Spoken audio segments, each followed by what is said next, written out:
আগামীতে যদি এরকম কোন সুর শুনি এই দেশে, তখন আর ওয়াজের মাধ্যমে না, ঘাড় ধরে চেয়ার থেকে নামিয়ে মায়ের কাছে পাঠিয়ে দেব।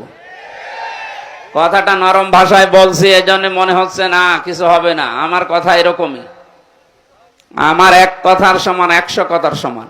যা বলছি এইটাই হবে ইনশাআল্লাহ।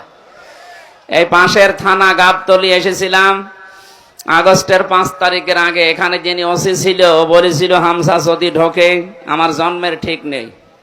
এই যে ঢুকেছি, আপনি আসেন তো, আসেন। এবার মাইক কেড়ে নিন, এবার আমার মাঠের ভেতর দিয়ে তাড়া দিন, আসেন।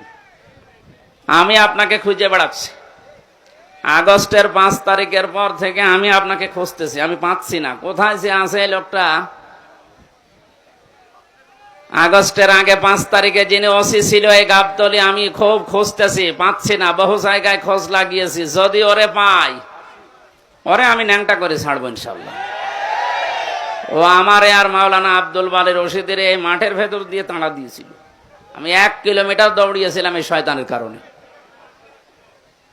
এখন আর ওই দেশ নেই। এখন আগস্টের 5 তারিখের পরে এ দেশ পাল্টিয়ে গেছে ইনশাল্লাহ।